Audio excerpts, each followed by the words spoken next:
आज हम अय्यूब की पुस्तक के 14वें अध्याय का अध्ययन करेंगे। मनुष्य जो स्त्री से उत्पन्न होता है वह थोड़े दिनों का और दुख से भरा रहता है। वह फूल की नई खिलता फिर तोड़ा जाता है। वह छाया की रीति पर डल जाता और कहीं ठहरता नहीं। फिर क्या तू ऐसे पर दृष्टि लगाता है? क्या तू मुझे अपने साथ कचहरी में घसीटता है? अशुद्ध वस्तु से शुद्ध वस्तु को कौन निकाल सकता है? कोई नहीं। मनुष्य के दिन नियुक्त किए गए हैं और उसके महीनों की गिनती तेरे पास लिखी है, और तूने उसके लिए ऐसा सीवाना बांधा है जिसे वह पार नहीं कर सकता। इस कारण उससे अपना मुंह फेर ले कि वह आराम करे, जब तक कि वह मजदूर की नाई अपना दिन पूरा न कर ले। वृक्ष की तो आशा रहती है कि चाहे वह काट डाला भी जाए तो भी फिर पनपेगा और उससे नरम नरम डालियां निकलती ही रहेगी। चाहे उसकी जड़ भूमि में पुरानी भी हो जाए और उसका ठूंठ मिट्टी में सूख भी जाए, तो भी वर्षा की गंध पाकर वह फिर पनपेगा और पौधे की नाई उससे शाखाएं फूटेगी। परंतु पुरुष मर जाता और पड़ा रहता है। जब उसका प्राण छूट गया तब वह कहाँ रहा?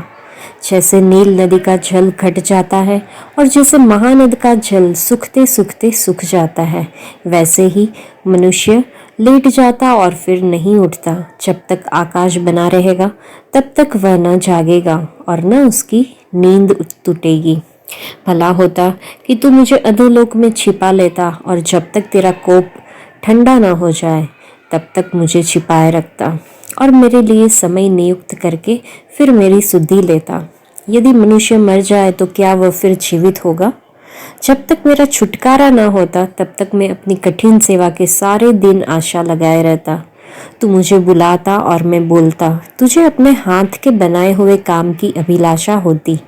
परंतु अब तू मेरे पग पग को गिनता है। क्या तू मेरे पाप की ताक में लगा नहीं रहता? मेरे अपराध छाप लगी हुई थैली में है और तूने मेरे अधर्म को सी रखा है।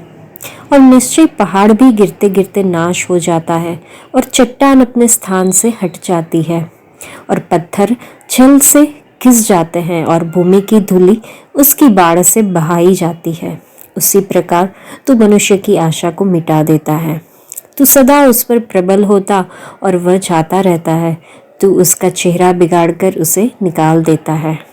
उसके पुत्रों की बड़ाई होती है और यह उसे नहीं सूझता, और उनकी घटी होती है परंतु वह उनका हाल नहीं जानता। केवल अपने ही कारण उसकी देह को दुख होता है और अपने ही कारण उसका प्राण अंदर ही अंदर शोकित रहता है। इस अध्याय में शुरुआत में हम देखें तो अय्यूब जो है वो मनुष्य की कमजोरी पर विचार करता है कि एक स्त्री से उत्पन्न हुआ मनुष्य थोड़े दिन ही पृथ्वी पर रहता है और उसके कई बार ऐसा होता है कि क्लेश से भरे हुए दिन होते हैं। उसके बाद अय्यूब की प्रार्थना होती है कि विचार करो कि मनुष्य कितना कमज़ोर है और उस पर दया करो। और उसके बाद अय्यूब इस विचार पर विचार करता है कि मनुष्य कब्र से परे जीवित नहीं रहता है। वो सोचता है कि जैसे एक पेड़ को काट दिया जाए तो उसकी जो जड़ होती है, उसका ठूंठ अगर जमीन में रह गया होगा और जब बारिश होगी तो वो वापस से उसमें जीवन आता है, वापस से वो फलने फूलने लगता है। लेकिन जब मनुष्य एक बार मर जाता है तो फिर क्या होता है? ये सारे प्रश्न उसके मन में आते हैं। उसको लगता है कि मनुष्य एक बार मर जाता है तो शायद पूरा खत्म ही हो जाता होगा। आगे वो अय्यूब जो है वो कब्र की चाहत रखता है और उससे परे कुछ है ही नहीं, ऐसा कुछ सोचता है। और शायद उसको लगता है कि कुछ हो भी सकता है। वो खुद यहाँ पे परेशान होता हुआ हमें नज़र आ रहा है। उसके बाद आगे जब हम पढ़ते हैं तो अय्यूब परमेश्वर की असीमित शक्ति पर विचार करता है और निराश हो जाता है। वहाँ पे लिखा है कि परंतु जैसे पहाड़ गिरकर चूर चूर हो जाता है और चट्टान अपने स्थान से हट जाती है, जैसे जल पत्थरों को मिटा देता है और धाराएं भूमि की मिट्टी को बहा देती है। पूरा जो अय्यूब ने है अपने दर्द की जो बातें हैं, उसके अंदर जो परेशानी हो रही है, जिस तरह से वो खुद परेशान हो गया है, उसका सब कुछ जो है वो नष्ट हो गया है, तो उसकी मानसिक अवस्था हम समझ सकते हैं। जब इस अध्याय के आखिर में लिखा है कि इस प्रकार तू मनुष्य की आशा को नष्ट कर देता है। उन्होंने माना कि यह इस बात को दर्शाता है कि परमेश्वर मनुष्य की आशा को नष्ट कर देता है। और फिर वो लास्ट में लिखता है कि उसके पुत्र आदर पाते हैं और वह यह नहीं जानता, और उसकी आत्मा इस पर विलाप करती है। तो ये जो शब्द है वो अय्यूब द्वारा अपने मित्रों को दिए गए भाषण और परमेश्वर से उसकी प्रार्थनाओं को रिकॉर्ड करते हुए इस खंड को उचित रूप से समाप्त करता है। अय्यूब की जो आत्मा है वो वास्तव में शोक में है।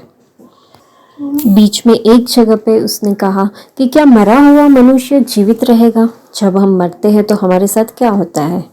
वह रहस्य सदियों से लोगों को आकर्षित करता है। बहुत लोग कहते हैं कि कुछ समय के बाद ये जो बात है कि मरने के बाद क्या होता है उसका रहस्य सुलझ जाएगा। तो क्या हमें उत्सुकता पूर्वक उनके फैसले का इंतज़ार करना चाहिए? बिल्कुल नहीं, क्योंकि परमेश्वर ने बाइबल में पहले ही बता दिया है कि मृत्यु के बाद क्या होता है। यदि हम परमेश्वर के पुत्र प्रभु यीशु मसीह को अपना उद्धारकर्ता मानते हैं तो हम जानते हैं कि जब हम मरेंगे इस पृथ्वी पर, हमारा जब जीवन खत्म होगा तो हम प्रभु के साथ रहेंगे, स्वर्ग में हम प्रभु के साथ रहेंगे। जो कोई भी यह जानना चाहता है कि मरने के बाद हमारे साथ क्या होता है, उसके लिए पवित्र शास्त्र बाइबल में खोज करना अच्छा रहेगा, क्योंकि यहाँ से हमें हर चीज़ का जवाब मिल जाएगा। यह हमें युग के सबसे महत्वपूर्ण प्रश्न का जो परमेश्वर के द्वारा उत्तर दिया गया है उसके बारे में बताता है। प्रभु यीशु मसीह जीवित है और हमें प्रतिदिन परमेश्वर के द्वारा सांस देते हैं। वो खुद जीवित है और हम मृत्यु पर विजय प्राप्त करेंगे। वो जीवित है हमारा भविष्य तैयार करने के लिए, वे हमें सुरक्षित वहाँ पहुँचाने के लिए जीवित है। क्योंकि प्रभु यीशु मसीह जीवित है, मृत्यु की कोई बात, मृत्यु जो है वो कोई उनके लिए त्रासदी नहीं बल्कि एक विजय के रूप में है।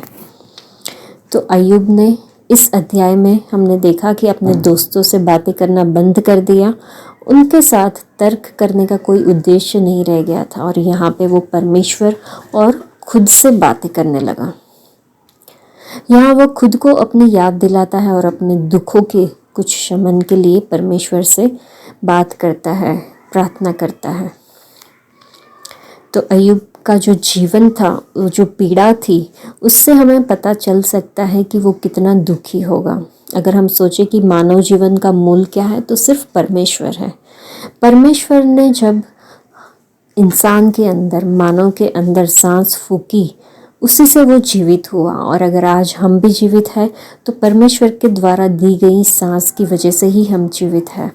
इसमें हमारा कोई भी, हम सोच नहीं सकते कितने भी मनुष्य, कितने भी एक अच्छी पोजीशन पे क्यों ना हो, लेकिन वो उस बात का घमंड नहीं कर सकता कि मेरा जीवन मेरे बलबूते पे है। अगर परमेश्वर की इच्छा है तो ही आज हम जिंदा हैं। तो आज के लिए इतना ही। परमेश्वर आप सबको आशीष दे। धन्यवाद।